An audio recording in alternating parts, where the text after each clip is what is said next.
recorded live in Jacksonville, Florida. This is Trivial Warfare. More than just a pub quiz, Trivial Warfare is your gateway to a worldwide trivia community. Join your hosts, Jonathan. We just described Ric Flair as Neanderthal Man and Planet of the Apes. Chris. Yo, we going down to Sesame Street. That's your impression of hardcore rap? Carmela. That would irritate the hell out. I'm like, I just want my groceries. My ice cream is melting. Ben. 4 halogens in that list. Oh my God. You were like, it's not the halogens. I'm like, no, Ben, no. Those damn halogens got me again. And the rest of the Trivial Warfare Army for another week of fun and games. Now here's your host, Jonathan Oakes.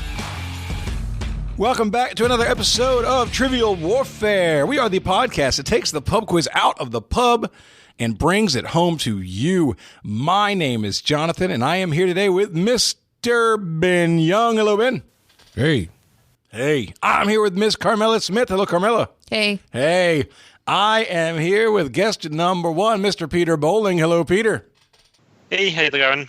And I am here with guest number 2, Miss Katie Sekelsky. Hello. Hello. Let's get to know you guys a little bit better. Peter, we'll start with you. Tell everybody where you're from, what you do, and something interesting about yourself. I am from Melbourne in Australia.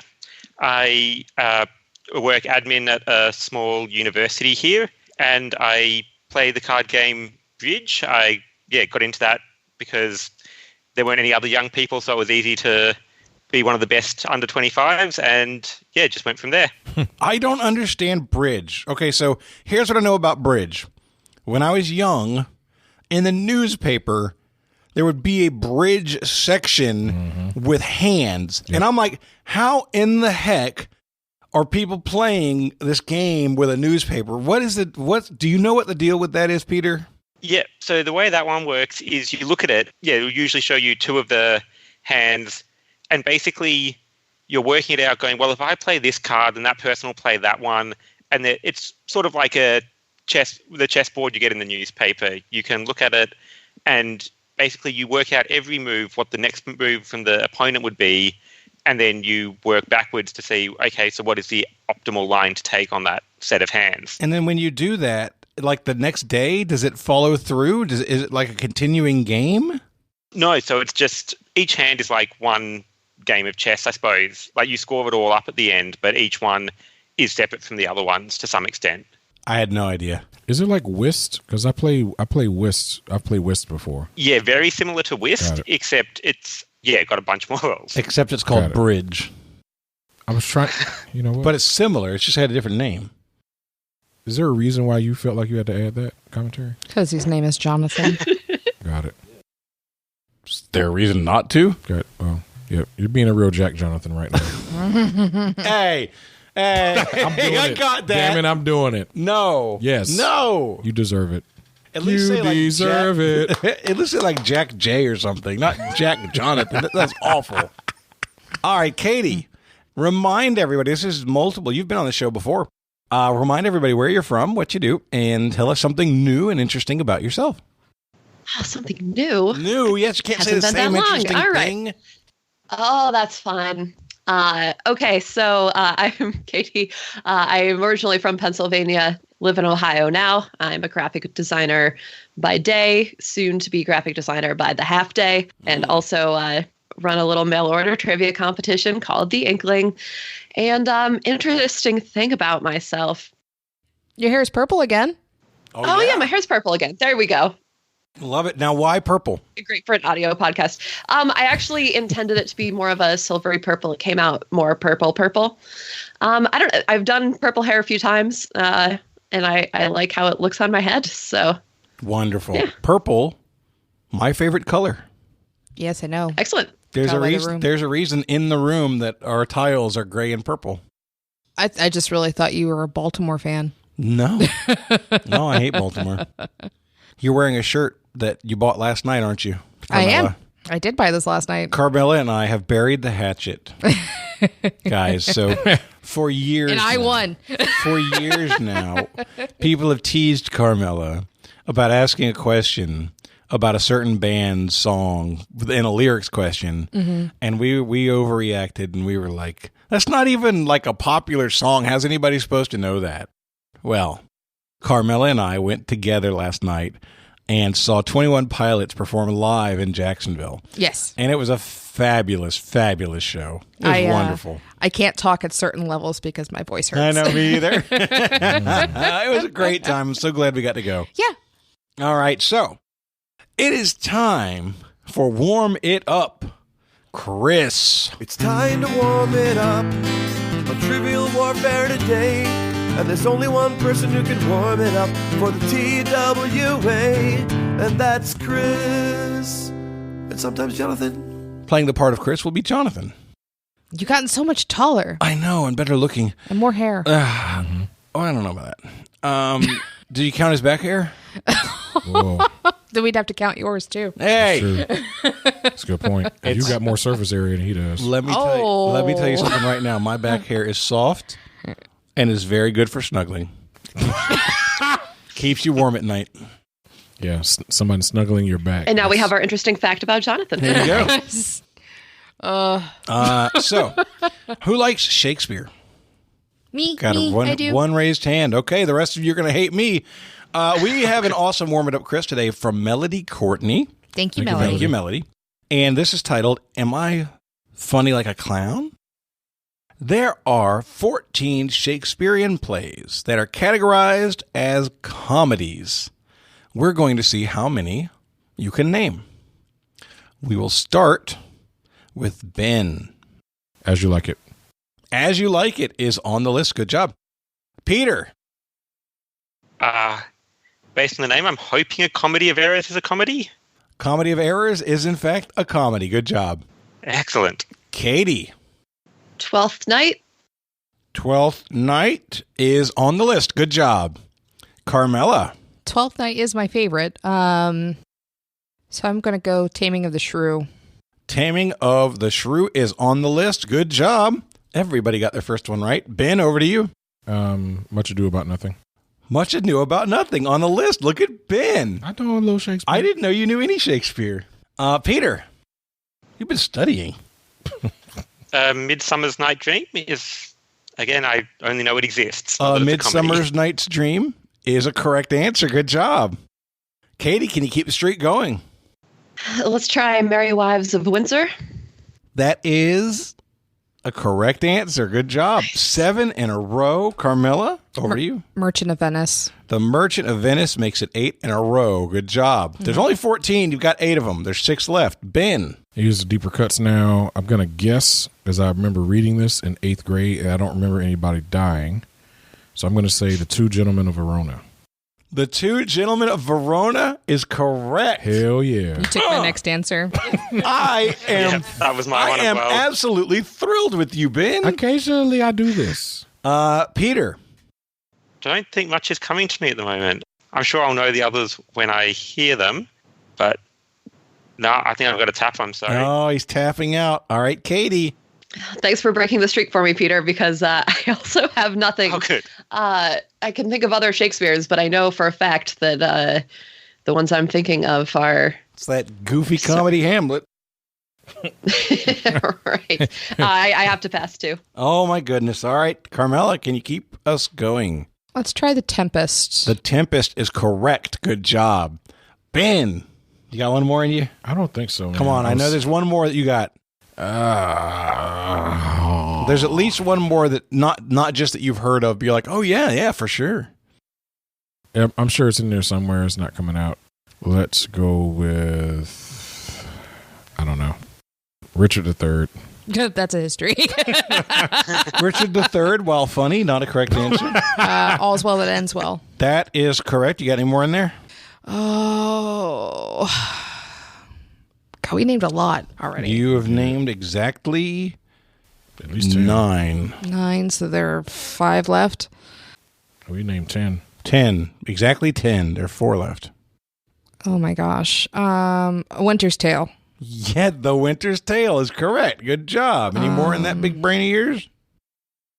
No, I don't think I have the other three. All right. Well, Love's Labor's Lost. Oh, Love Labor's Lost.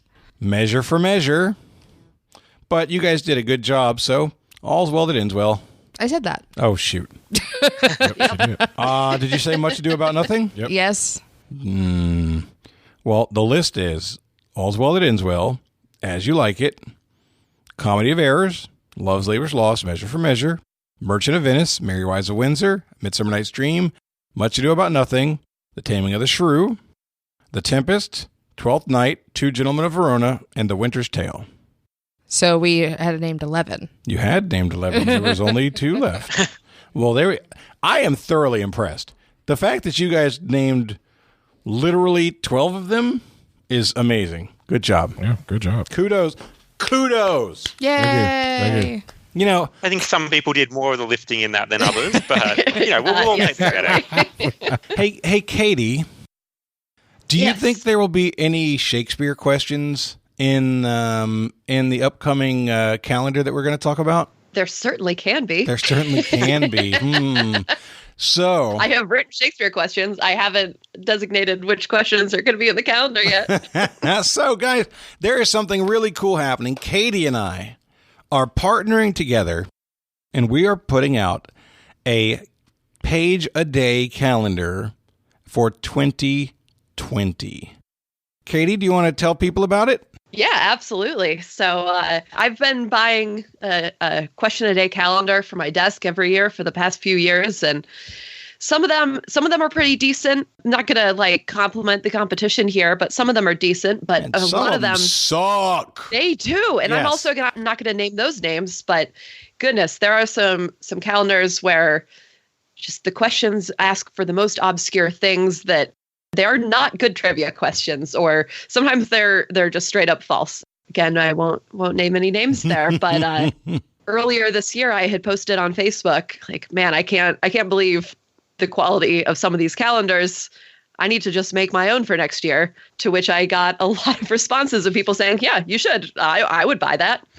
So that kind of ballooned out into me researching how to actually do that. Jonathan agreed to partner with me on this, and it's going to be a joint Inkling/Trivial Warfare joint.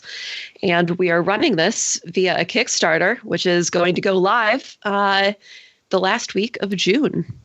It is live right now.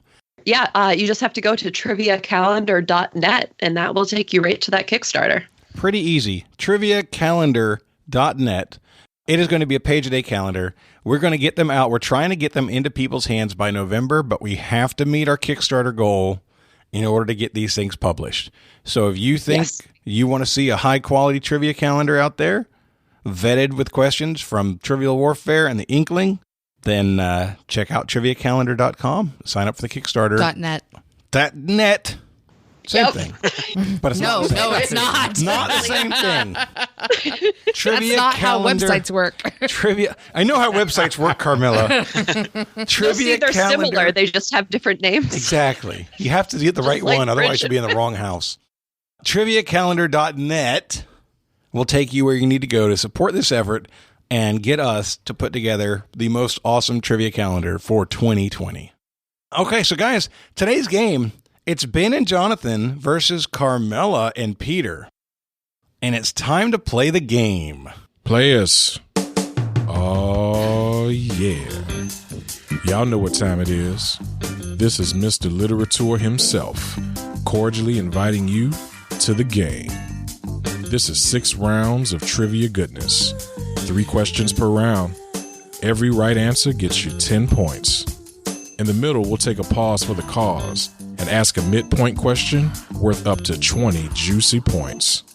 After round 6, you can wager any or all those points you've been building up and take a shot at the final round. It's a series of theme-based questions we call the Gauntlet. It's just that easy, baby. But this game ain't gonna play itself, players.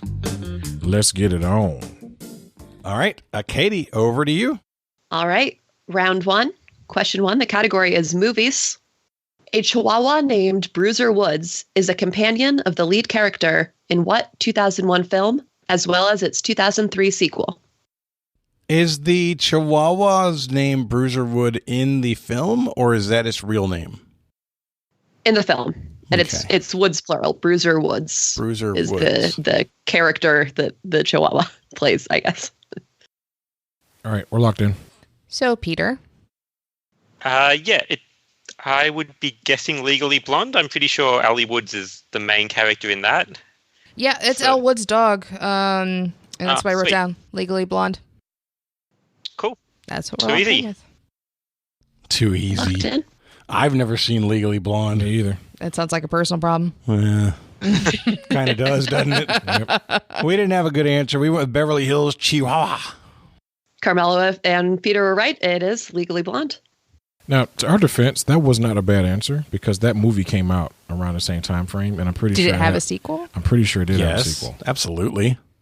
So it wasn't a You don't know terrible that? guess. Of course it did. It wasn't a terrible guess from two people. Don't look at me like I'm crazy. It does. I only look at you like the way you look. I part of me was like, well, who has the last name Woods? I'm like, Tiger Woods doesn't have a dog in a movie. We've not seen any of these four movies, so that was not a bad guess. Fair enough. I mean, you guessed a movie with a Chihuahua in it. So In the name. that's what you can do. In similar time frame. All right, question 2. All right, question 2. Your category is history. What word, which today means someone who is out of control with anger, originally referred to Norse warriors and literally translated to a warrior clothed in bearskin? 100% agree, Ben. Locked in. You think it's berserk, like berserkers? Yeah, that's what came to mind for me. My Norse is a bit rusty, so I can't really add any more to it. But no, happy with that. Yeah, so we'll say berserk. Jonathan and Ben? So the way the question was worded, you're looking for a noun, so we said berserker. All right, and I would accept either, so berserk or berserker. Their purported tradition of fighting in a trance-like fury gave rise to the modern meaning of the word. They were known to howl like wild animals, foam at the mouth, and gnaw at their own shields. Some researchers think this may have been induced by consuming hallucinogenic mushrooms or large quantities of alcohol in attempts to embody the spirit of the bear. Maybe their shields were Wow. just delicious. Maybe so. You know what? If they didn't make their shields out of pizzas, I'm pretty sure that they wouldn't have gnawed on them. But, I mean, you get what you get. I love how Ben tried to cheat you out of points there. He's like, well, the question asked for a I noun. wasn't trying to cheat anything. So if there is going to be a differentiation, I want to make sure that we're the more correct team. I typically play warrior type berserker characters in most RPGs. Do you that I really? play. Yep, that's usually the Oh, first cool. character I go That's for. Carmela. Yes. What kind of characters do you usually play? Rogues. Really? Mm-hmm. Katie, what kind of characters do you usually play? Have not played anything in which that would have come up, unfortunately. You've never played any kind of RPG? I haven't, and I'm like interested. Like I'm trying to get people locally.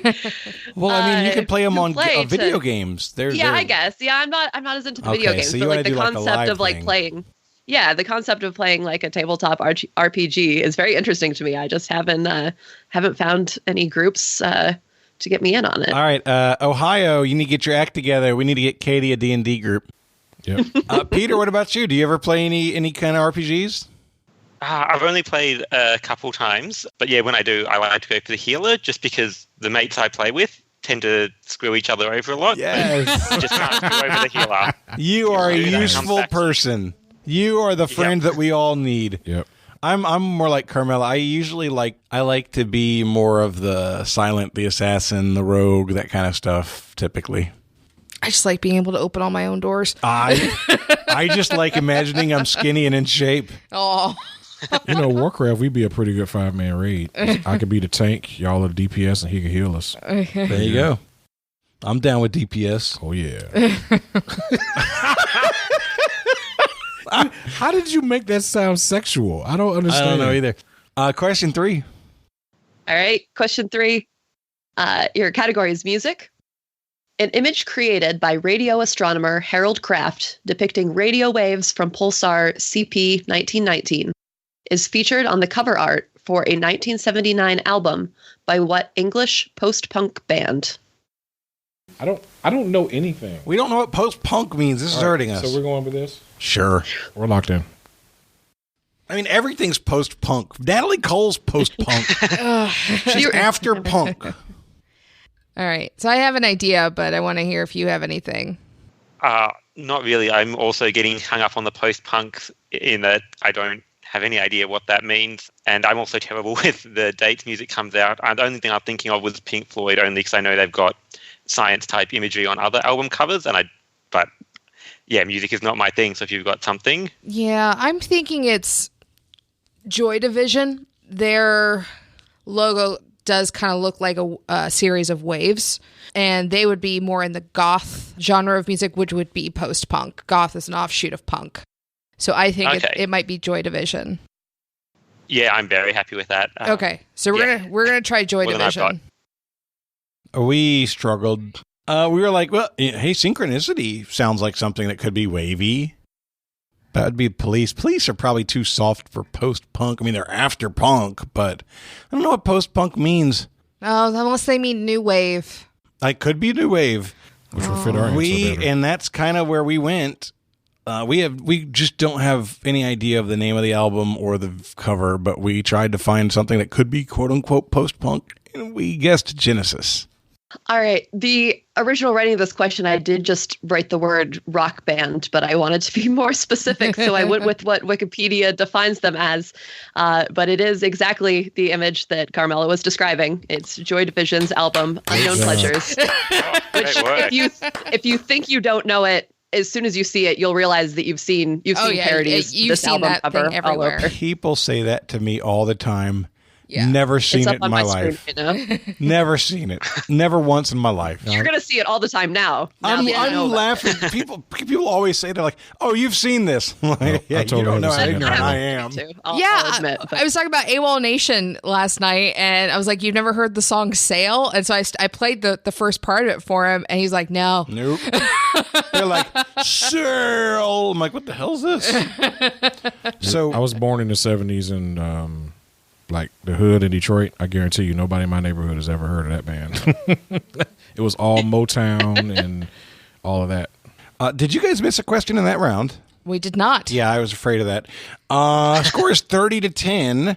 Carmela and Peter are in the lead. Woo! We're off to a great start. Well, I mean, we need to divide our joy. Once we've done that, we're going to be in good shape. Dude, it is fully divided. All right. Going into round 2. Question 1. Category is business and government. The subject of many emails when it was implemented in May 2018. What is the name of the European Union Act that deals with the privacy of personal information? The 4-letter initialism that it's commonly known by is acceptable. All right, Ben, I have a thought on one of the letters of the acronym. Okay, great. I bet I know which letter. We've got 26 choices. I don't know, man. All right, we'll go with that. Okay. I don't know, Peter. I know Peter. He's a nice guy. I'm sure I would have heard about it at the time, but yeah, I barely know the politics of my own country most of the time, so I'm really not sure what's going on in Europe. If it makes you feel any better, I know too much about the politics in my country, so everything else just kind of it fizzles out of my brain. Yeah, no, I do hear a bit about the politics in your country, but not so much anywhere else. I mean, it might be just as simple as the EUPA. Yeah. The European Union Privacy Act. I don't know, but I got nothing better. Yeah, I can't think of even how to approach it. Like, I was just interested. It said there were a lot of emails going back and forth, so I was thinking like data or something. But yeah, like even if I get one word, that's not going to help. So I'm happy with EUPA. Okay, so we'll try EUPA. We'll see what happens. We went with FOIA. What does that mean? Freedom of Information Act. I've heard of that. Yeah, that's an American thing. I don't care. It was an act. They could have copied. I mean, they could have. They could have copied some, Bush era things. It's better than no answer. Fair. That's what I got. So what's the right answer, Katie? All right. Well, if you remember, there was a month last year where any newsletter or website whose emails you receive sent out an email saying that they were updating their privacy policies in accordance with this act, which is known as the General Data Protection Regulation, or GDPR. I do remember those emails. Happened like in May-ish of last year. God, I don't remember that. Because I got like 80,000 of them. Yeah, like any website you've ever ordered from sent a thing saying, hey, we're changing our policies. I remember that thing happening. I don't remember paying any attention to it, though. I'm a bad human. Well, I work in a marketing department, so I might have had some bias in knowing about it. All of my questions have bias in them, so don't feel bad. All right. Question 2, category. You want to fight about it? I do. What is the name of the martial arts system developed for the Israeli Defense Forces and Israeli Security Forces, whose name is derived from the Hebrew for contact combat? I do know this, Peter. Are you okay with me locking it in? Yep, I'm pretty sure I know it as well. But yeah, that's fine. We're locked in. What do you think about Krav Maga? I was trying to think of things that might have a Hebrew origin. I know a few. I know. We're farting. Am I even saying that right? Krav Maga? I don't know. I don't think that's it, though. The images that I have of people who do this are like Israeli-looking guys. I've read the name of this thing before. It's been referenced in many Tom Clancy books. So let's think of Hebrew words then. If you can name fighting styles, if I hear it, I'll know it. I mean, if I hear the word, I'll be able to say that's the one. Okay, let's go. Brazilian Jiu-Jitsu. It's not going to be Brazilian Jiu-Jitsu, Ben. I'm listing all fighting styles like you asked. You got something better? No, then not do it yet. by yourself then. Do it by yourself. You going to ask me to do something and then going to mock me. I can't help it. Mom, Dad, stop fighting. Why? Could you at least start with Israeli Jiu-Jitsu? I have to get there first. Okay, so let's do it for real. Okay, so we got judo. Right. You got karate, Brazilian Jiu-Jitsu. You got, I can only think of like Asian-inspired things now. You know what? Just keep naming stuff and they'll start to come. Taekwondo, Jeet Kune Do, which was Bruce Lee's thing. You have Krav Maga, as we said, kickboxing. What's the one that's like dancing capoeira? Capoeira is right? Brazilian or South American. I feel like it's something like Al Rabat, or obviously that's not right, but I feel like Rabat is closer. I feel like it's an AL or an IL, like a 2-letter start, and then a word after that. Okay. That's what I feel. I don't know anything that starts like that, but now I'm going to have to take it from the Hebrew side now, because Hebrew is things like Shalom and Bethlehem and Elohim and things like that. Rabat sounds like it could be a right answer. No, I don't think it's Rabat. I think Rabat is the name of a city. We're going to end up going Krav Maga. I'm really disappointed, but I can't think of it. All right, let's just do that, man. All right, we're saying Krav Maga.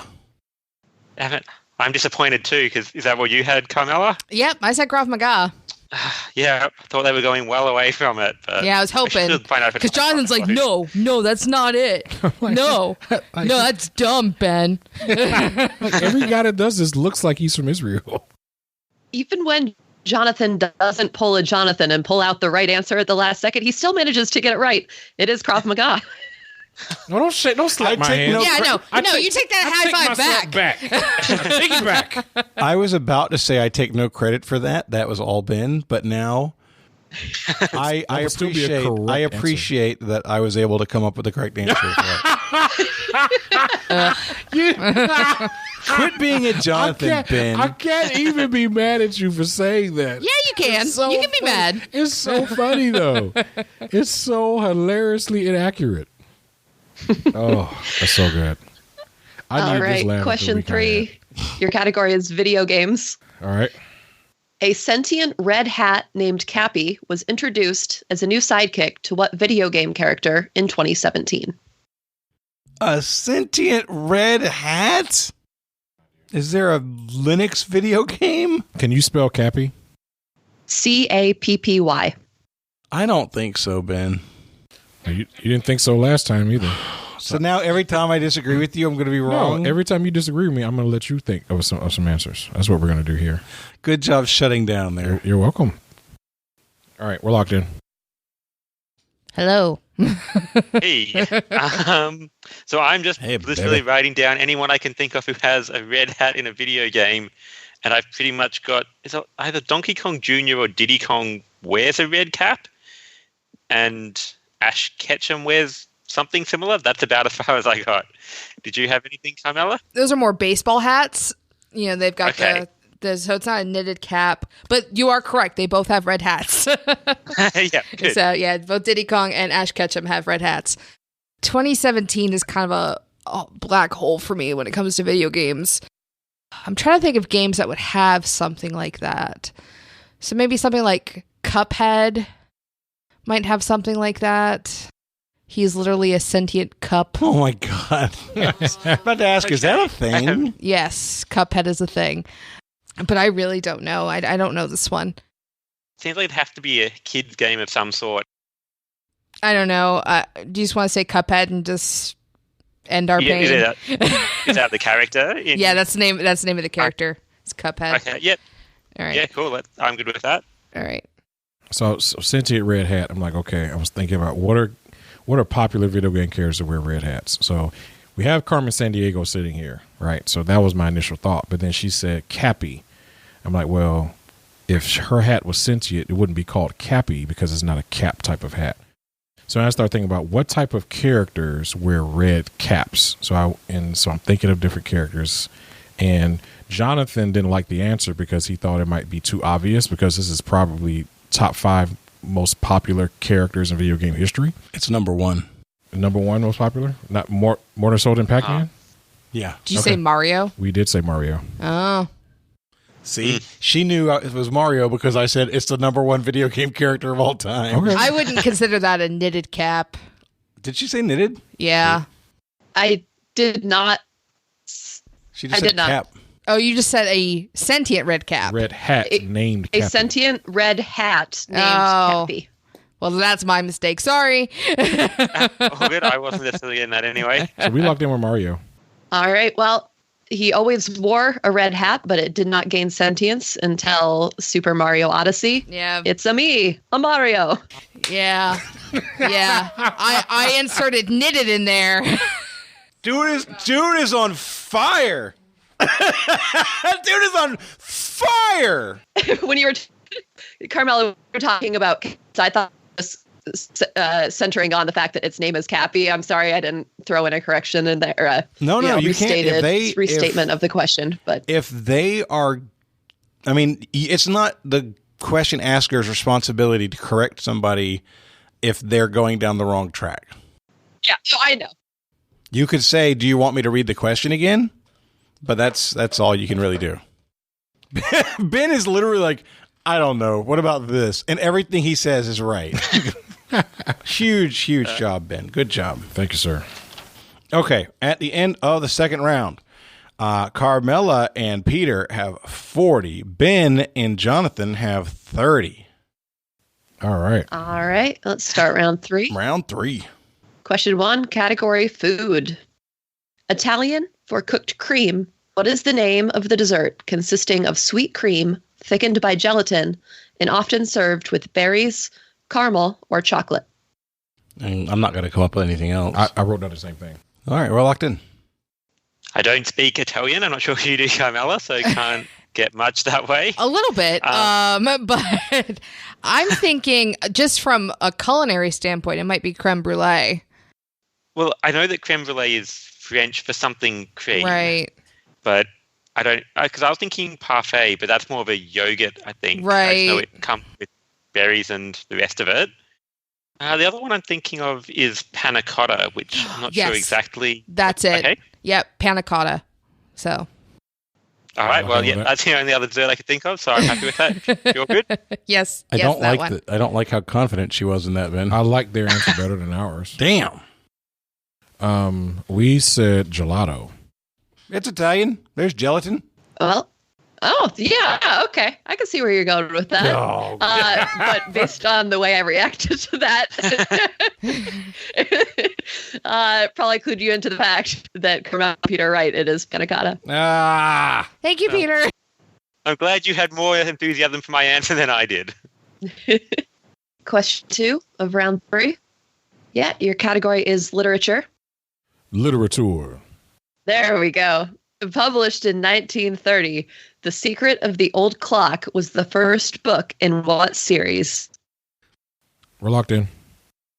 I think it's Nancy Drew, Peter. Yeah, I was going Nancy Drew Hardy Boys, so yep. Yeah, I'm amazed that it's that old, but I definitely don't have anything better. So Yeah. Nancy Drew. Nancy Me. Drew is what we're going to lock in with. We were choosing between Nancy Drew and the Hardy Boys, and we chose the Hardy Boys. Oof. Well, it is Nancy Drew, or if you want to get very specific, the Nancy Drew mystery story. Wow. Darn So it. Nancy Drew lived through the Second World War? Yeah, I guess so. Like it, Why don't they write books about that? I mean, how I've in seen the cover for this book. That's why I was like, yeah, that's Nancy Drew. Oh, man. Fair enough. Those hottie boys have done it again. All right. All right, question 3, category is flags. What is, and I'm sorry about this, Peter. This is a very U.S.-centric question.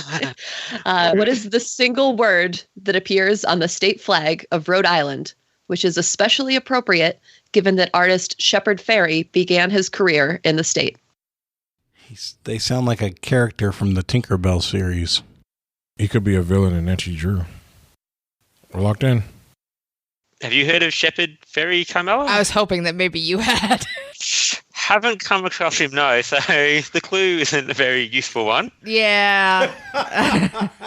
Thanks, not- Katie. No, it's not Katie's fault that we don't know who Shepard Fairey is. No, it's not a useful one to me. I'm sure it's a great clue, but to someone else. Rhode Island is a tiny state in comparison to the rest of the states. It's only got like 3 counties in it. It's super small. The only sort of things I could think of, and I don't know if any of this will spark anything, but I was going like maybe dream or imagine, because that could work with a particular style of painting. And I imagine it's got to be, if it's only a single word, it's something that's almost a direction. But Yeah. that doesn't cap down, like there's still thousands of words, unfortunately. It's like north. Yeah, so not a cardinal direction. It could be Providence. I mean, but that's their capital. Maybe it's quahog. It's a type of clam that you find up there. Yeah, maybe that's all he ever painted. Maybe he painted quahogs. Yeah, I just don't have any way of attacking it. Like at a certain point, I think it's sort of as good as another. Just kind of want to like come up with just a word. Pizza. Pizza. Pizza, because that's what Shepard Fairey Mafia. did. You know, they did have that problem up there. Providence, for sure. Yeah. Listen to season 1 of Crime Town. Oh, that season of that show is so good. What did you say? Dream? Yeah. Yeah, let's go with that. All right. Yep. The little I know about Rhode Island is that it was founded by a guy named Roger Williams, and Roger Williams was kind of rebellious. He kind of was... But only kind of. He had different opinions than like everybody around him and didn't fit in anywhere. Oh, so he was you. I'll take that. Yeah. That's not bad. Yeah. I have different opinions than everyone. The international state of Jonathan. So he was the founder, and Rhode Island was still disagreeable, like in many ways rebellious, very self-focused. They didn't worry about what other people were doing. They were worried about their way. Like they were the last state to ratify the Constitution because they were not just following along. They wanted certain things. Anyway, so I thought that this could be maybe something around those lines, like independent or independence or liberty or other words like that, kind of the don't tread on me kind of mentality. And we ended up saying liberty. All right. Well, I was really counting on at least some of you knowing who Shepard Fairey was for that question. But you will know his work. I promise, Jonathan, this I'm time. betting this I is something don't. you've seen. I'm going to look It's a it certain up. iconic poster of Barack Obama featuring the word Oh, Hope. hope. Oh, yeah. No, hey, I do know that. Hope. the Dream was flag close. of Rhode Island has an anchor with the word hope below it. Oh, man. We were closer. You were closer. Yep. At the end of the third round, score is 60-30. We're getting slaughtered. Dude, we're not doing good. All right. Time for the midpoint with the category of titles. For 4 points each, name the 5 ranks of modern British peerage. Note that either the masculine or feminine titles may be given, but if you give both as part of your 5, only one of them will be counted. If you give a male-female pair. I have a question. Yes. What the hell did you just say? Will you clarify when you say peerage, are you talking about nobility, like noble titles? Essentially, yes. I think there might be a technical difference in that. This will be a clue for both of you, I guess. So I'll say that they're all below, I think below is the right word, prince and princess. So I think nobility might include the uppers. This is things that come below prince and princess. Okay. And I apologize if you get any angry emails saying that what I just said is not technically correct. Peter, I think I know 4. I'm trying to figure out a 5th one, but hopefully. I've got 6 things written down, and I don't know how many of them are likely Did you say you have 16 of them down? No, so 6 things. 6 things. Oh. Yes. Well, no. We'll see what matches when we get to talk. Cool. Sounds good. All right. We're going to lock in. All right. So the 4 that I wrote down was Duchess, Lord, Earl, and Marquess. Yep. So I had those. The other ones I was thinking of was a count. I'm not sure if that's something that still exists. And I know that you can be a dame, but I'm not sure what male equivalent that relates to. That would be like a sir. It's when you're knighted. When you're a woman, you're a dame. Yep. When you're a male, you're a sir. Okay. Yep. All right. So really, the only ones I had that were in addition to yours would be count or baron, and I don't know if I think they're both fairly antiquated. I mean, the whole system's a bit antiquated, but yeah, I don't know if those. I think they know that they just do it anyway. Yeah, fair enough. So I don't know if barons still exist. Count sounds pretty good, but I'm not sure about that one either.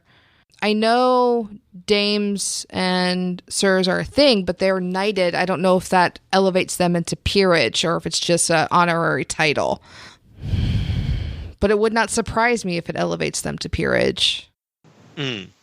But I think peerage comes with like lands and things like that. And I'm not sure about, Paul McCartney got knighted. I mean, he had his own lands, but I don't think they gave him anything along with it, Yeah, I'm not too sure. I know there was a couple of radio comedians here in Australia who bought land in Scotland because it technically, having that land made them, I think it made them earls or something, because basically someone sold them the land in the right area.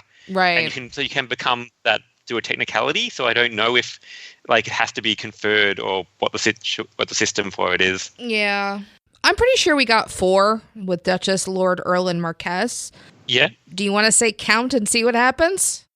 Yeah, I'd be happy with that one. Okay. So we're going to go Duchess, Lord, Earl, Marquess, and count. Ah, man. Okay. I really like March and Marquess. Should have thought of that. Should have thought of Baron, too. That was my fault, because when I wrote down Constable, I was thinking about the Constable Baron Corbin from wrestling. I didn't even think to say Baron in that. I would have added Baron and March to our 3 that we were confident in. The ones we were confident in are Duke, Earl, and Count. And then we went with Dame and Knight, and we're hoping for the best. But I like March and Baron better. Yep. We also thought about Fancy Pants, but we didn't think that was an answer. Okay, so descending from the top, we have Duke and Duchess. followed by Marquess and Marcianus. Sorry. The Martianist. Marquess and Marcianus, which is the male-female pair there. Then Earl and Countess. That's the male-female pair for Earl. Viscount and Viscountess, or Viscount.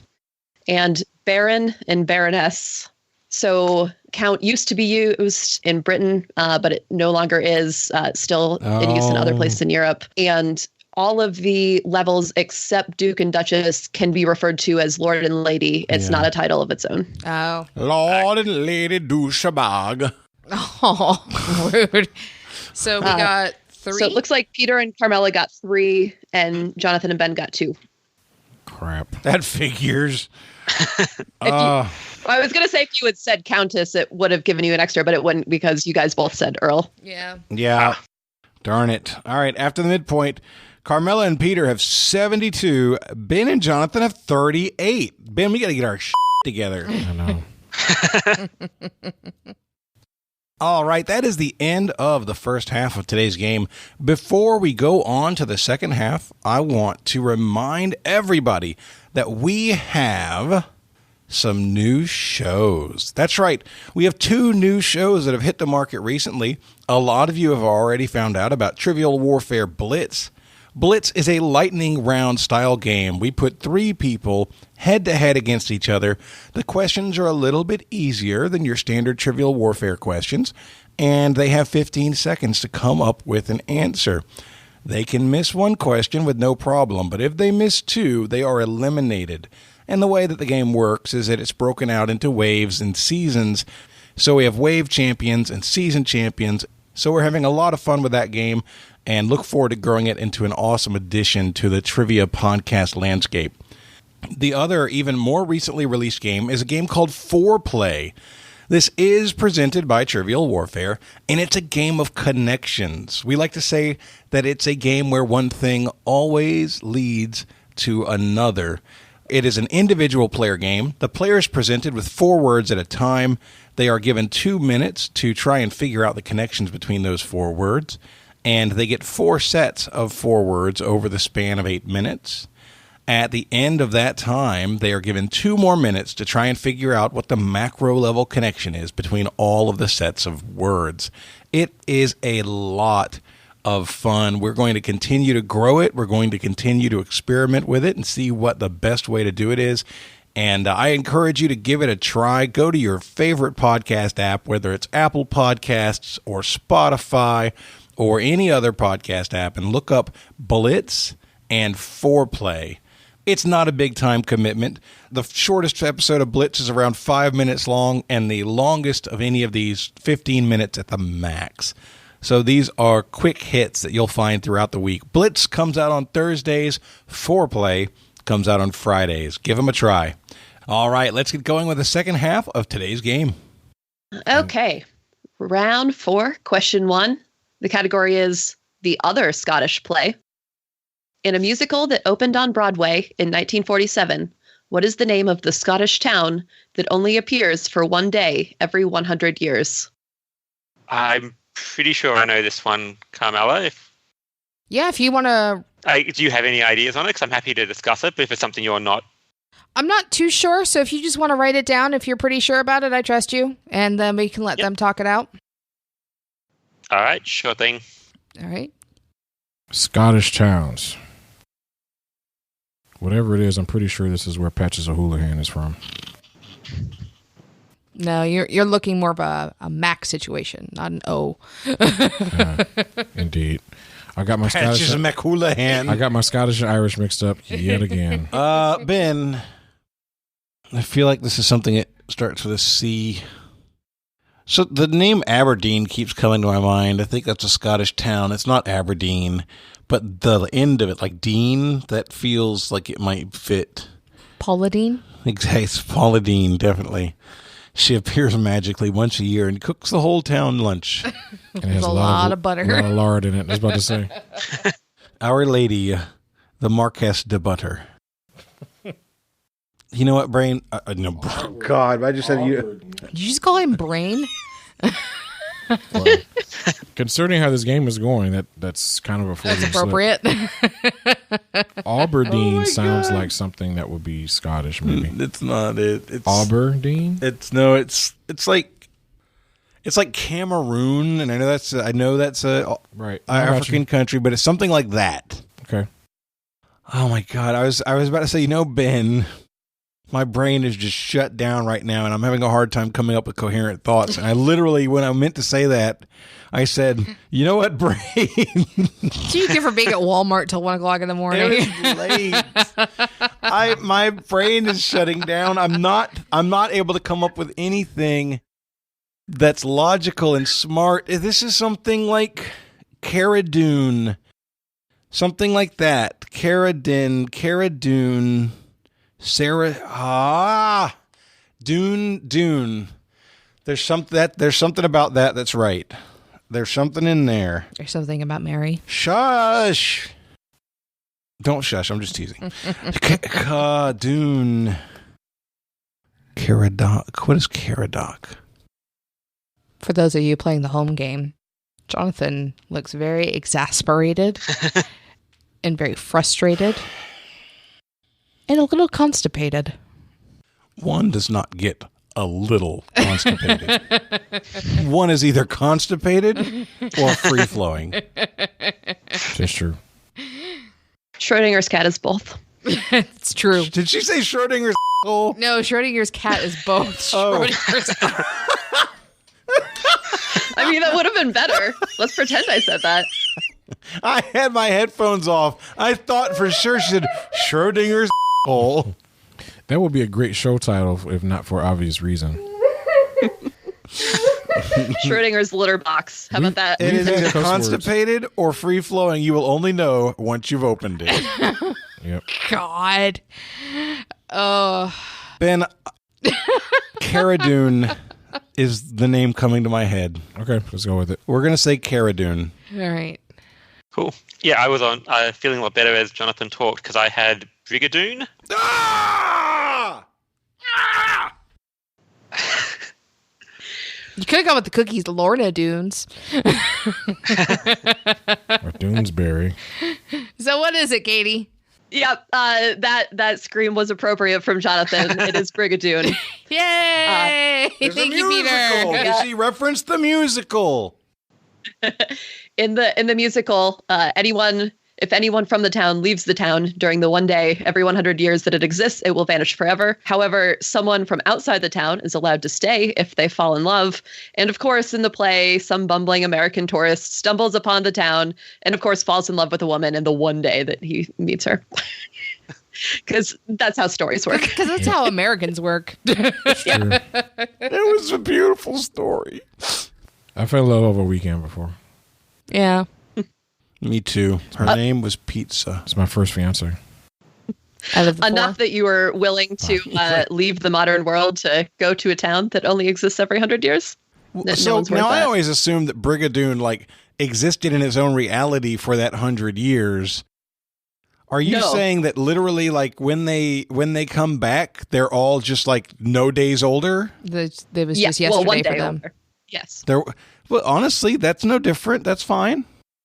Yeah. I don't see that as being a problem. You're damn near immortal. But everyone that you know the next day will be dead. Yeah, but Ben didn't have any friends. Do they really know anyone outside of the town? I mean, they're not allowed to that leave. seems, there's a lot of introverts that are down with that. They get love, they get immortality, and they get rid of all the people they didn't like. But think about this. So babies that are born, by the time they turn 1 year old, 37,000 years have passed. So these are probably cavemen and cavewomen that we're talking about. This is brilliant. Do you know that Brigadoon could be remade as some sci-fi shit?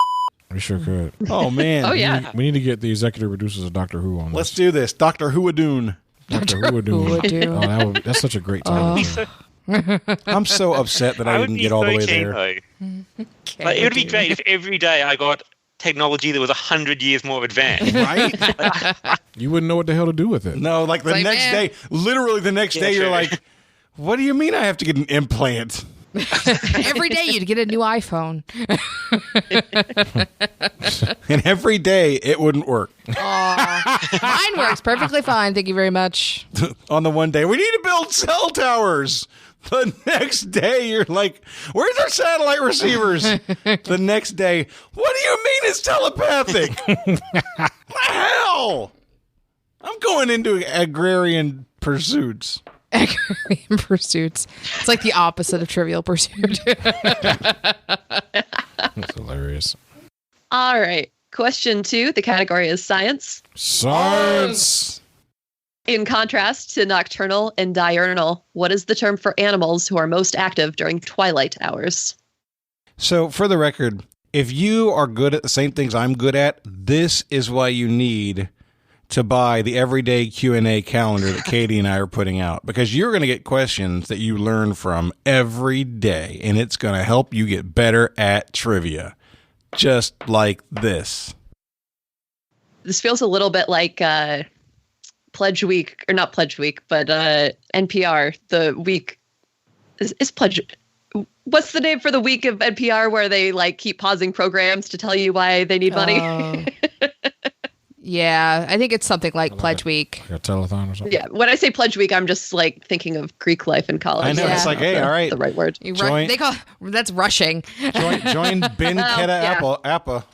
App. What's an appa? Look, brain. I don't know. What's an appa with you? Ben, do you know? Wild guess. Yes, Ben. Mushrooms. Mushrooms are a great example of an animal that is active during twilight. How many points do we have? 38. How many of those am I solely At responsible for? least 20. At least 20. More than half. The prosecution rests, Your Honor. We're not saying mushrooms. I didn't suggest mushrooms. You can't scratch it out and say you didn't suggest it. Look, are you writing anything? No. Y'all are cranky today. Ben's cranky. I'm having a good time. Ben had a hard week. Jonathan's like, I don't have any original ideas, but everything you're writing on is wrong. We're locked in. I have no idea. I've definitely heard this one before. I feel like it starts with C, but that doesn't lead to much. Seernal? Yeah, that's probably about as good as anything I can come up with. I imagine it's Latin. Maybe it's something like seriurnal, like from series or something. Begins with a C. Yeah. I mean, I got nothing. I'm not even confident on the C, really. But yeah, not. So any seriurnal works. Right, I don't think it's likely to be right, but I don't think I'm getting any closer. It's as good as we're going to get. We're going to say seriurnal. We said midurnal. All right. Midurnal? Midurnal. That makes sense. Made something up.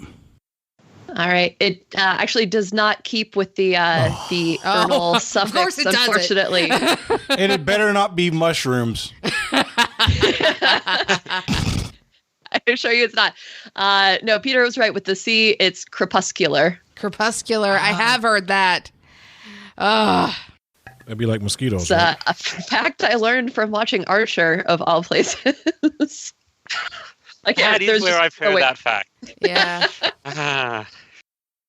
All right. Question 3 of round 4. Next category is big numbers. Although today used to mean any extremely large or countless number, what word is derived from the Greek term for 10,000? All right. I don't think it's a descriptive term. I think it's Okay. the name of the word, what the word is number. If this ends up being the right answer, we don't pick it. I'm never playing this game with you ever again. That'll be on you, bro. That's your choice. I can't see what you're writing, but like I just have a feeling that somehow Ben's is right. We're finally locked in. Katie started playing games on her phone. I was actually texting my husband, letting him know I wasn't done recording yet. Well, you're the one asking the questions. You determine how easy or hard this is. Do you have any idea? The only two I could come up with were myriad and plethora. Both slightly Greek sounding, not quite fulfilling the what they were after, I would have said. But Yeah, that's as close as I could get. Did you have any thoughts on it? The only things I could come up with were like infinity or ginormous. Because I'm like, no, that's Latin. I mean, because I was thinking about the 10 part, but I'm like, no, Deci and Deca are both Latin. Pretty sure they're both Latin. I feel like when I hear it, it's going to be something very biblical. I'm just trying to think of like the apocalypse or something. If there was, when they talk about like the huge armies, I feel there's a word there that they use that I just can't Legion? put my finger on. That'd be Roman as well, I reckon. Yeah. Romans have all the good words. Yeah, they do. They took all the good words. I kind of like plethora. Yeah. I'm happy with it. Dora's got letters in common with 1,000, which is about the extent of my logic. So yeah, well, that works. Yeah. All right, cool. So, yeah, sure. Let's go with plethora and let's see what happens. Plethora is a great answer. It is. I like ours better, though. We had a long discussion. And Y'all did. Ben was trying to drive me towards the prefixes, the gigas, and your best answer, which is a pretty good answer, is gigantic. Which I like. Oh. But I didn't feel like that's the name for a number or a pseudo number. It's a description of a number. Right. And so we were looking for things that stood for an unknown number, which still meant an awful lot. Plethora is a great example of that. We ended up going with Legion. All right. Well, the answer was said, but not locked in. It's myriad. Damn it. Damn it. Sorry. I could never get those 50-50s to work for me. No, but I mean, I had no need to apologize. I had no leaning towards either one. All right. At the end of the fourth round, scores didn't move too much. Carmela and Peter have 82. Ben and Jonathan have 38. Oh, man, you whiffed that 38 whole round? After the fourth round. Ben, less than 10 points per round. Ben, we are at risk of being locked out. We've got to get our stuff together. All right. I didn't realize. I thought you got one right. Okay. Round 5, question 1. Category is sports.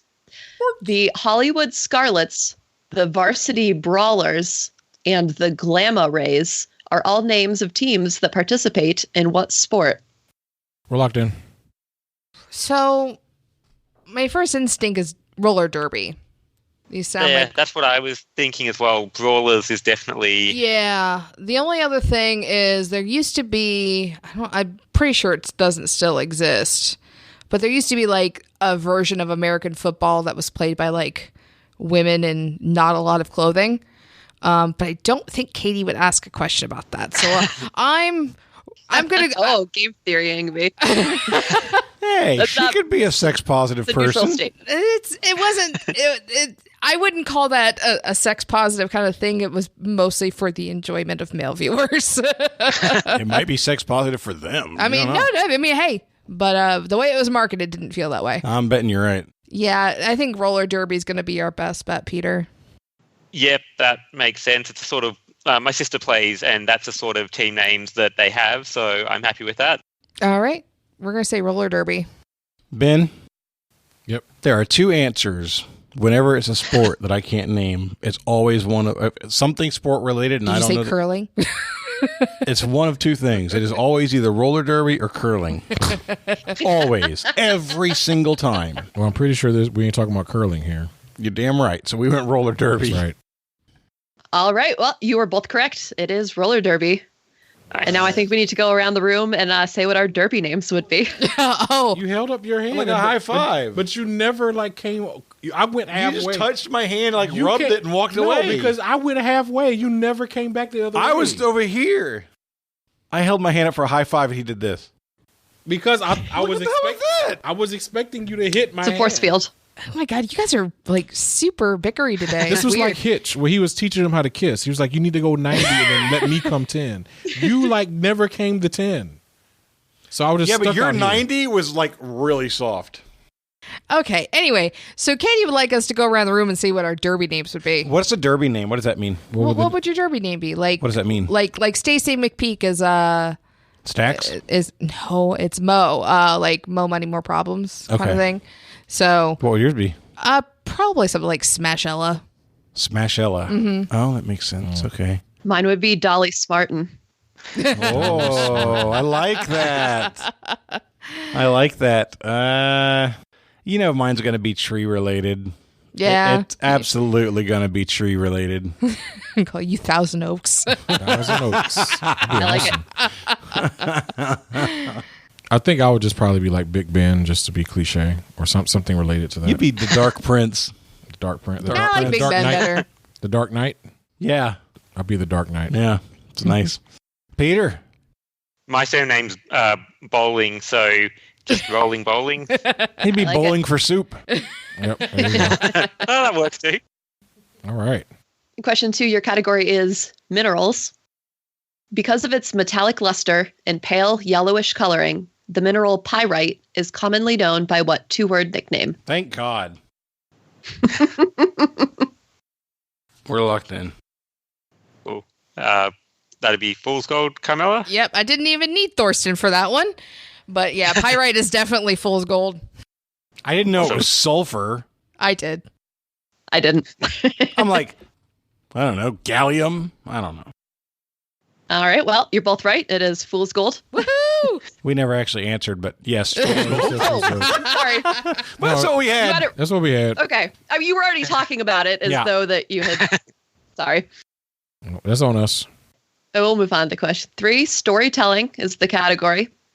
Coined by Alfred Hitchcock, what is the term for a plot device in which an object, event, or character sets a plot in motion despite not having any intrinsic importance? We're locked in, Ben. Peter, I'm pretty sure that's a MacGuffin. Yeah, that makes sense. I knew it was something like that. So, yep, no, good with that. All right, yep, MacGuffin. We said MacGuffin. All right, that's a perfect round for both of you. It is MacGuffin. Yeah. We ain't getting locked out of this game, Benjamin. All Not right. yet. Not ever. We will stand and fight with hope and liberty. What about dreams? Nope, no dreams. Oh, all your dreams are dead. All your dreams are belong to us. That's a sad existence for you. Indeed. After round 5, 112 to 68. Peter and Carmela are in the lead. They cannot be caught, but they're not locking us out We have to get one right. today. Not on my watch. Okay, starting round 6 with question 1. The category is comic strips. The rather outdated tradition of the Sadie Hawkins dance, in which female students invite the male students, how risque, is named for a character from what 20th century comic strip? We're locked in. All right. I've seen this comic strip character. She's not. Okay. She was not drawn in the best light. I guess is the Okay. most diplomatic way to say that. But I'm trying to remember what comic strip it was from. Do you have any idea? No, it's not one I've come across. It's definitely an American one, so it wouldn't surprise me. Yeah. We don't have our own comic strips here. We just read yours. I used to read them quite a bit when I was younger because we would get the newspaper every day. One of the ones I was thinking of was like Dick Tracy or something, just because it seems like the sort of thing that would have a female character who I'm guessing is quite forward. Is that... I assume that's a character would sort of have been, but that's not based on a huge amount. Right. I'm thinking of the comic of the drawing style for that, and I don't think that matches up with what I've got in my head. Yeah. It would be something along the lines of like Beetle Bailey or something like that, which Beetle Bailey is an old one. And this would be an old one because Sadie Hawkins dance go back, I don't know, at least to the 70s, 60s, something around there. And this Sadie Hawkins was a character in this strip who would basically chase men around. I don't think it's a family circus. God, I don't know. I'm just trying to think of things that are in the same sort of style as that, like Dagwood or Blondie, but I don't really know much about them other than they have a similar style, I think, to the ones you mentioned. Yeah, they do have a similar style. I'm not sure how old Dagwood and Blondie are. I don't know. I think Beetle Bailey is like the closest I can get to the art style I'm thinking of. It's probably wrong, but I can't think of it. I mean, I know exactly what she's talking about. I just can't remember what comic it's from. No, well, yeah, I didn't have any line on it, so if you're happy with that one, we'll go with that. All right, sure. Beetle Bailey. All right. We guessed Little Abner. That would make more sense. All right. Well, the comic strip ran from 1934 to 1977, and it is Little Abner. Yeah, that makes way more sense. I couldn't think of Little Abner. Needed that bad. Well, it doesn't matter really. It matters At a this lot. point, the points don't matter too much. Oh, no, that They mattered matter for a lot. us. Yeah, that did matter for us. You're right. We can't be locked out now. All right. Next question. All right. Question 2. Category is space. In 1959, Miss Abel and Miss Baker became the first animals launched into space by the United States and safely returned. What type of animals were they? And does not need to be super specific. Miss Abel and Miss Baker. Yes. Was that their actual names, or are you intentionally omitting their first names? It was their actual names. Got it. We're locked in. I'm also, I'm going to throw one thing, and if you need to unlock in, We'll you can. unlock But then. okay. Is it necessary to throw it in? I'm going to. Okay. It's not a hint. So along with these animals, there was also fruit fly pupae in there. So if you said fruit fly, I'm looking for something else. Okay. Got it. That's all. Yep. Were mushrooms in there? Mushrooms are not animals. The corpuscular mushrooms, whatever, corpuscular crustacean, whatever. In that case, we're locked in.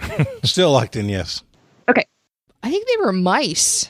Yeah, that's what I was thinking. Like, I wrote some trivia for a mate's thing recently, and we had to list all the things. And yeah, mice were one of the first ones that came up. That and rats. Yeah. But I don't know if I'm reading too much into the question, saying you don't have to be too specific. I'm just not sure what there's a less specific way to describe mice. Well, yeah, you could say like white mice or, something like suppose that. that's Rats. I probably don't need to overthink it. Though mice and rats are technically different. But I think it was mice. I mean, they would have started with something very, very small, and rodents in general are pretty hardy. So yeah, I think it's mice. All right, sounds good. All right, we're going to say mice. Okay. We said mice. Oh my God. Did you also say mice, or is that are you doing a No, thing? yeah, we said mice. That was Mickey. Oh, okay. Mickey said That's mice. how bad that impression was. She didn't even know what the hell you said. Yeah. Don't knew what agree you with him. No, if you were somehow mocking Carmela for some reason. No, I don't mock Carmela. We know I don't better. want to risk her getting mad at me. Bad things happen. All right. Well, actually, Miss Baker was a squirrel monkey, and Oh, wait, I'm sorry. monkeys. I mean, they're monkeys, but Miss Baker was a squirrel monkey, and Miss Abel was a rhesus macaque, which is another type of monkey. Why would you send monkeys before you send mice? Come on, NASA. Maybe they thought it was a better analog for humans. Yeah, It's that's possible true. that mice had been sent up and not returned safely. I'm not sure the entire history of before the monkeys, but That sounds like a wonderful book title about the history of NASA pre-1950 something, before the monkeys. Yep. all right. Round 6, question 3. Category is, I was told there would be no mats. Oh, all right. Okay. Two people named Matt or Matthew have been named People Magazine's Sexiest Man Alive since the title was first established in 1985. What are their last names? I was so happy when I came up with that category name. At first, I thought you said that was told there would be no maths. I was like, oh, that's good for the Australian guy. I'm going back and forth between saying Matts or Matthews. We're locked in. We ain't catching up, so we might as well lock in and get going. Yeah. Well, all right. All right. I'm pretty sure it's McConaughey and Damon. Matthew McConaughey and Matt that Damon. makes sense to me. Yep, All right. then sounds good. That's what we'll do. We said Matthew McConaughey and Matt Damon. All right. Well, you're both right. It's Matthew McConaughey who won in 2005, and Matt Damon, not won. It's a Was board of people awarded. that decide. In 2007 was Matt Damon.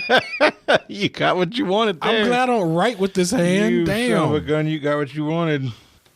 That's assault. So we did a fist bump, but after the feedback I got last time, I made sure when he held his up, I gave him a good pop. So you punched him? And now he's upset about it. You straight up punched him? No, I just did that. Yeah, Brass that's knuckles, punching. It's bumping. No, I did No, that. that was a punch, dude. Fist bump. Fist He punch. wanted me to do it harder. He punched my fist. At the end of the 6th round, Carmela and Peter have played a great game. They have 122 points. Ben and Jonathan have gotten kind of back on track. They have 88 points, so it's 122 to 88. We didn't embarrass ourselves by the end of the game there, Ben. We wasn't got our terrible. stuff together. It was almost a Back to the Future because you got 88 on one side. Oh, We had man, we were 1.22. 1 point away from Back to the Future. Yep. 121 and 88. Katie, what is our gauntlet category going to be? The gauntlet category is day, month, and year. Oh, crap. Okay. Because we're promoting the calendar. Yes. Everyday Q&A. Go Smart. check it out at triviacalendar.net. We're locked in. All right. Our wager is locked in. All right. Question 1 of the gauntlet. Among the cameos in the video for Katy Perry's Last Friday Night is an appearance by what singer who was responsible for a viral video of her own in 2011? Locked in. Well, crap. Yeah. All right. Our answer is locked in. Okay. Question 2. What Baseball Hall of Famer was nicknamed Mr. October for his clutch hitting and postseason appearances with the Athletics and the Yankees, particularly in the 1977 World Series when he hit 3 home runs on 3 pitches for the Yankees? Oh, this is such a Jonathan question. Yep. Such an American question, too. Yeah. Okay. We're locked in. Damn it. Our answer is locked in. Okay. And question 3. In the 1972 film adaptation of the musical 1776, what actor, perhaps better known for playing Mr. Feeney on Boy Meets World, portrayed John Adams? Damn it. Okay. We're locked in. Our answer is locked in. Okay. All right. Question 1 was about the cameo in Katy Perry's Last Friday Night by what singer who was responsible for her own viral video in 2011? So we figured it was going to be something to do with Friday, and we went with Rebecca Black. We also said Rebecca Black. Peter came up with Rebecca Black pretty fast, actually. All right. Question 2 was what Baseball Hall of Famer was nicknamed Mr. October for his clutch hitting in the postseason. I completely missed that. I'm so sorry. I was cringing during your discussions as well, but I did specify Hall of Famer. If you Which Hall of Famer was nicknamed Mr. October? if you hadn't thought Rose, would you have had a different guess? What would your next guess have been? I don't know. All right. But let me say this. For not having heard the Hall of Fame part and not having baseball knowledge, that was a tremendously good guess because the error is correct. Oh, yeah. And he was a fantastic hitter. So it's a good guess to not know baseball. I'm so upset. So they went Pete Rose, Yes. and Ben and Jonathan went Reggie Jackson. That makes a lot more sense. Yeah, Reggie Jackson started with the A's and then went to the Yankees, and he won a lot of World Series. Oh. Now I know 2 baseball facts. Yay. All right, question right. 3. And question 3 was who played John Adams in 1776 and also Mr. Feeney on Boy Meets World. I've never seen either. Ben said he's seen B Meets World. B Meets World. B Meets World, Brain. Hey, Brain, what we got to do tonight? Teach English. So, We had no idea, but for whatever reason, the last name Robbins just popped in my head. So we went Robbins. you went with Robbins. I hope Robbins is wrong. Well, yeah. I knew his name was William. I couldn't think of anything. I thought maybe G, so I just said Gershwin and just put myself out of my misery. I'm sorry, Peter. Oh, good. That was not my finest round. Well, for question 1, the cameo appearance in Katy Perry's Last Friday Night was indeed the lady whose favorite day of the week is Friday. Rebecca Black was correct for question 1. Question 2, Mr. October is indeed Reggie Jackson. And question 3, the William that Carmela was looking for was William Daniels. Daniels! So neither of you got all 3 in the gauntlet. You guys did get it more right than we did. As soon as she said Mr. Feeney, I'm like, as soon as she said Mr. Feeney, I'm like, I really wish Chris was here on my team. Right? Because he would know it. And you like, Jonathan ain't going to know this crap. So we both missed it, which means it comes down to wagers. Ben, what did we wager? Yeah, we were trying to do the permutations over here. And at some point, we were just like, F it, and just put down 55. 55! Oh, you can't drive? Nope. So that means we finished with 33. Well, that's interesting. Interesting. So you guys had 122. Please tell me you bet it all. No, we bet 33. How about them apples? So you are going to finish with 89. 89. Final score, Peter and Carmela have 89 points. Ben and Jonathan have 33. Our winners are Peter and Carmela. Yay! Great job. Great job. You guys dominated I'm that. going to use my winnings to go get my hearing checked. You guys dominated that game, and you deserved to win. Good job. Good job. All right, before we get on to the shout-outs for today's game, it's time to announce the folks who have either added themselves or promoted themselves within the Trivial Warfare Army. We're going to start with new lieutenants, Dan Majors, Varun, and Heather Stewart. Thank you all so much. I appreciate you. John Pina has promoted himself from captain to lieutenant colonel. Thank you so much, John. Brendan Cashin is now a lieutenant in the Trivial Warfare Army. Welcome, Brendan. Mickey Diner has promoted himself from lieutenant to captain. Thank you, Mickey. Other new lieutenants include Tony DePhillips, Matt L., Daryl Elrod, Jacob County, Christopher Shin, and Anna Gallagher. Thank you all so much. Really appreciate you. Paul Roch has promoted himself from lieutenant to captain. Thank you, Paul. Another new set of lieutenants. We have Dr. M. Scott Turner, who has joined us as a lieutenant. He is joined by J.S. Darden, Jody Steele, and Lindsay Knott. Thank you all so much. Andrew Bucksbaum, longtime supporter, has promoted himself back up from lieutenant to lieutenant colonel. Thank you, Andrew. Vanessa Taylor is joining us as a new lieutenant. Welcome, Vanessa.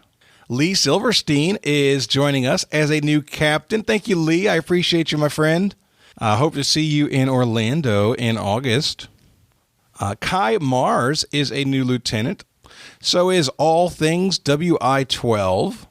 And Ginger, thank you so much. Welcome. Harvey Silikovitz has joined up as a new lieutenant colonel. Welcome, Harvey. It is super fun seeing your post as you travel all around the world. You are a very interesting man, and I'm glad that you're here. Adam Speece in the Blast from Our Past podcast has promoted himself from lieutenant to lieutenant colonel. Thank you so much, Adam. Steve Bolahan has joined us as a new lieutenant. Thank you, Steve. Chip Scales is a new captain. Welcome, Chip. Mary Mannon Reeves has joined us as a new major. Thank you, Mary. We have two first-name only folks. Elizabeth and Melanie have both joined us as lieutenants. Welcome. Josh Bowmaster has promoted himself from lieutenant colonel to colonel. Thank you so much, Josh. And don't forget to send me those questions you were talking about. I'm looking forward to using them. Jeremy Goodson has joined us as a new captain. Thanks, Jeremy. Mary Kate Harkreader has promoted herself from lieutenant to captain. Thank you, Mary Kate. Arun Narayan Hiraganje has joined us as a new lieutenant. Welcome, Arun. The most interesting man in the world, Steve Ellison, has promoted himself from lieutenant colonel to colonel. Thank you, Steve. I really appreciate it. Todd Fannin is joining us as a new lieutenant. Thank you, Todd. Emily Hawk has joined us as a new lieutenant. Thank you, Emily. And just today, Nathan Lockhart has joined us as our most recent lieutenant. Welcome, Nathan, and thank you. Thank you to everybody who is either joining or promoting themselves in the Trivial Warfare Army.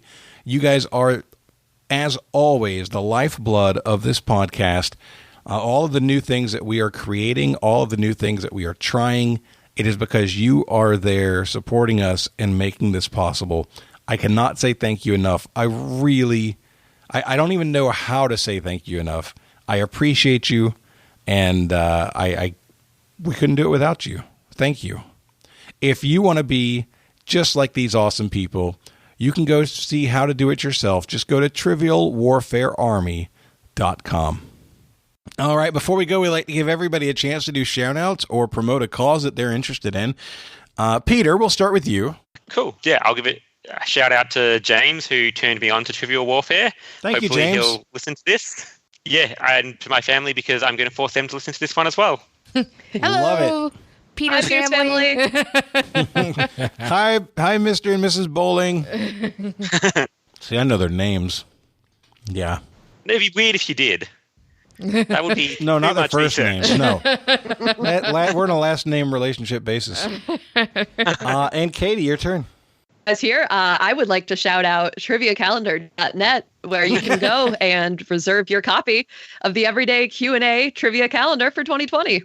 Absolutely. It will have the best trivia on a page-a-day calendar that you can get for 2020. Go check it out. triviacalendar.net. All right, that is going to wrap us up. So, for Katie and Peter and Ben and Carmela, my name is Jonathan, and this has been another episode of Trivial Warfare, where it's not just trivia, it's war. Bye, guys. They can see the wave. There's a lot of effort there. All right, bye. Thanks for listening to Trivial Warfare. Be sure to check out the revamped trivialwarfare.com as your one-stop shop to submit questions, join the community, and get access to over 150 archived episodes. Warm It Up was written and performed by Matthew Stevens.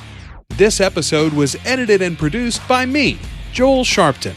For help with your podcast, visit propodcastingservices.com.